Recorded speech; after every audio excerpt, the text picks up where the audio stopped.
The generic description of turf toe is just significant inflammation within the first uh, metatarsal phalangeal joint, so the first big joint of the great toe, and it gets swollen and inflamed. Um, you hear it a lot in football, and a lot of times that is because there's an actual impact between the toe and the ground that causes the joint to actually compress in a very aggressive manner with a lot of force, which causes swelling within the great toe. In this case, like Kendall was saying, if the center of mass is posterior or towards his back hip, and then he's really driving through the toe and creating significant amount of great toe extension with force, he's going to create, in essence, that compression of the joint repeatedly over and over, which is going to lead to inflammatory irritation within the great toe joint. And if anyone's ever experienced it, you don't know how much great big toe pain hurts until until you've had that. And I'll tell you what, just walking becomes you're sitting there thinking about walking a long time before you start because you know it's going to hurt. So one thing I was going to go to, Kendall, and your description of the center of mass or the center of motion there, and you mentioned that from the point of the greatest acceleration of the arms, the center of mass remains in a relatively stable location, and it creates rotation about that point. Mm-hmm. To that point, I mean, it's very much like sprinting in that we call it the paradox of rotation, where we're trying to create a sagittal motion of the ball, like you said. We're launching the ball to a target. Just like in sprinting, we're trying to move our center of mass down the track in the sagittal direction, but the forces are created by creating rotation about a fixed point. And in both cases, that's the spine.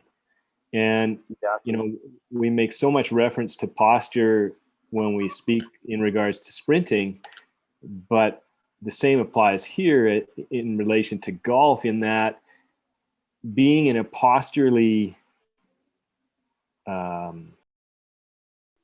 efficient position puts the spine in a physically advantaged position to take the spine and the hips in a physically advantaged position to access all the necessary areas of transverse plane and rotational plane motion to keep that center of mass about the long axis of the spine and allow for that rotation to occur.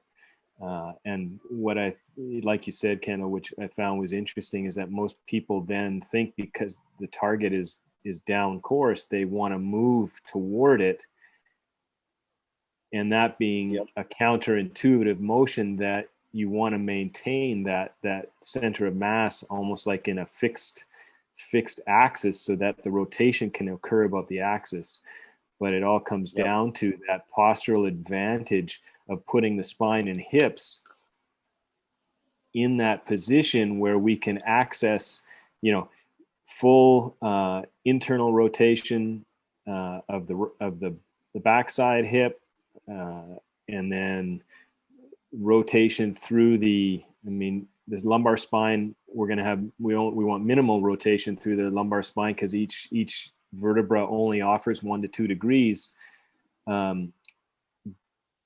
but that position allows for the thoracolumbar region to really get that maximal degree of rotation. And then as the weight transfers from the back hip to the front hip, you optimize movement through the front hip, and every portion of the spine and hips anatomically contribute their degree of rotation to keep that center of mass in that fixed point. Yeah, exactly. So when I break this down for coaches and players, when we measured this on the BTS, it was great because we could see exactly how much the center mass was moving. And when I say midline, I'm talking about a virtual point between C7 and sacrum. So we know that for good players, the center of mass will move, an inch and a half kind of thing towards the target. So, and so because the center of mass is staying still, well, how can that happen? It's because there's what I call a center of mass midline rhythm. When the thanks, man. When the center of mass moves towards the target, the top of the spine is actually moving a little bit away from the target. So what, like, and that does it in a rhythm. When the center of mass is moving forward, it's basically counterbalancing by moving back, and that's how that was explained to me by was Ivan actually told me that what is he? He's an osteopath, and he just said, well, that's Freyet's law, right? So Freyet's law is if I side bend and extend, then rotation happens as a third function of spinal movement. So that's what you get. You get a little bit of side bend with the center of mass moving sideways, the midline holding. And then as you start to extend, right, to stay behind the ball, then the rotation happens. So it's very important to set up the right spinal mechanics first. So most good golfers will set up at address, they'll lower their center of gravity a tiny bit and they'll bump their hip a tiny bit towards the target, which sets their spine just, a tiny bit behind it. So it looks like there's a little bit of a lean back. And then the mechanics of the spine really do the rest of it. So, you are not, as a good golfer, trying to move towards the target really in any sort of meaningful way. And when you look at the measures of this, like my head or my midline is really only, and I can show you a graphic, I can send you guys this, it's only literally a millimeter or less of movement or difference between address and impact. So really good players are really staying still. And when I worked with VJ, Jack Nicklaus talked about his head never moving. So it is the weird thing that you're trying to actually really stay in place. So how do you get to because it's counterintuitive and everybody wants to move towards the target, how do you get them to rotate in one place? And this is where sort of track and golf came together for me. So I talked to two really good track and field coaches about hammer throw. I had when I had this idea, I was still sort of involved in track, and I talked to Derek Evely, and I think, who else did I talk? I talked to Martin Bingisser. So I had two separate conversations with those guys because at that point I had just written my book, and I had, in the athletic fundamentals of golf, we had 8 athletic movement principles. So one was midline, and second was center of mass. I called center of mass and midline together physical advantage, and we had something called the gathering. You're using gravity to control the tempo of the downswing.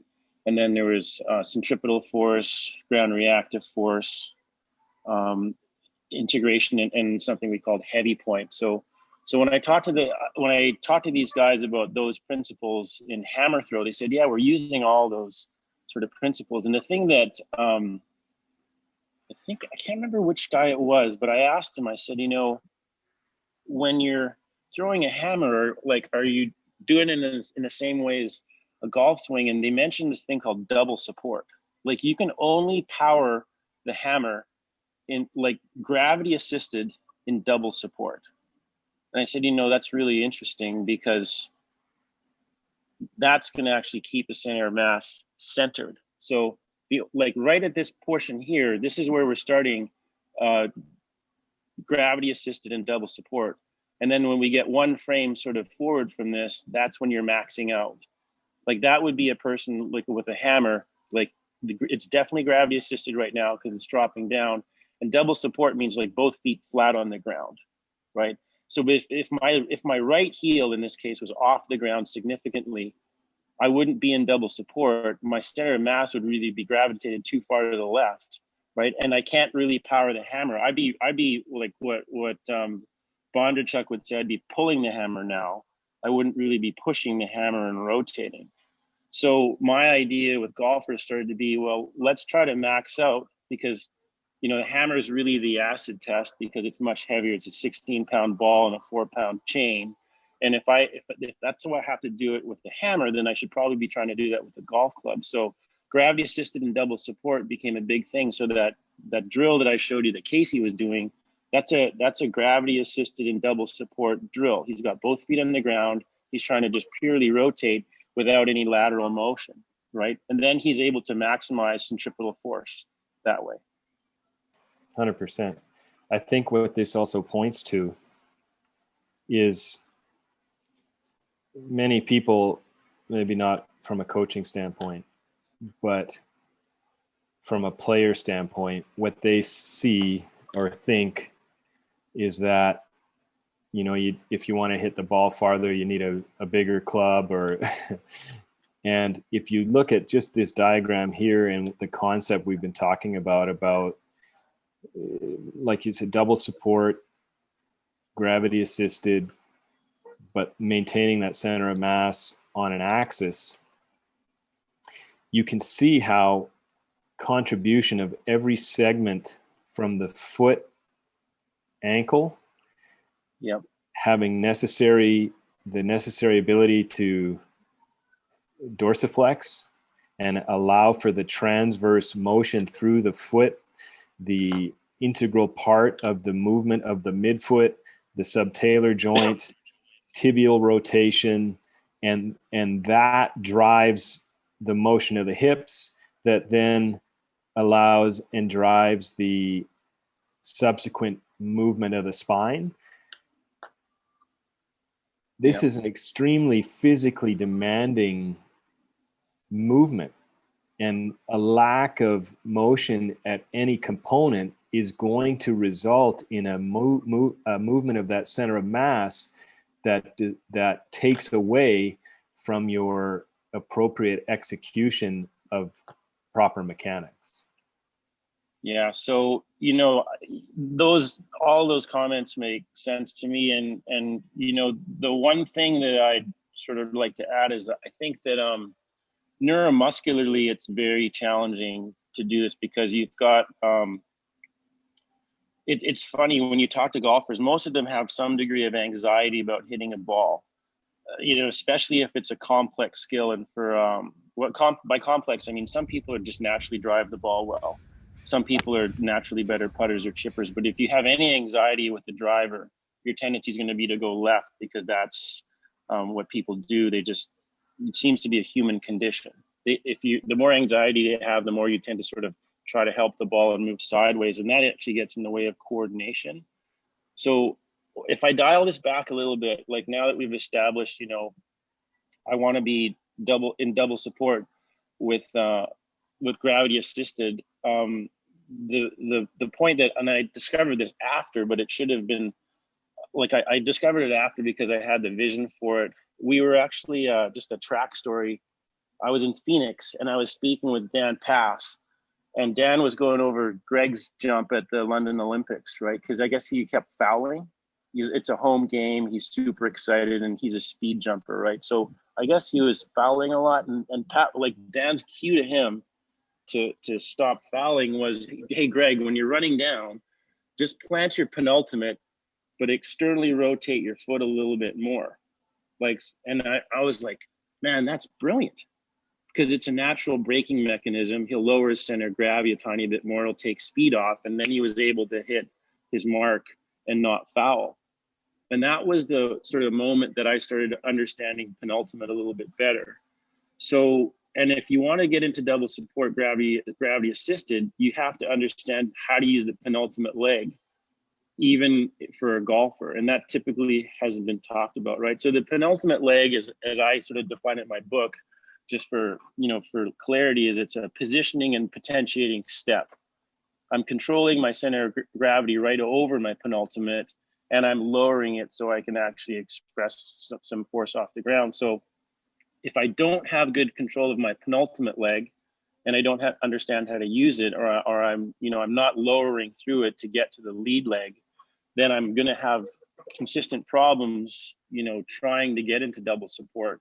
And essentially for a golfer, that means just staying centered. So, how do we do that without a really a complicated explanation?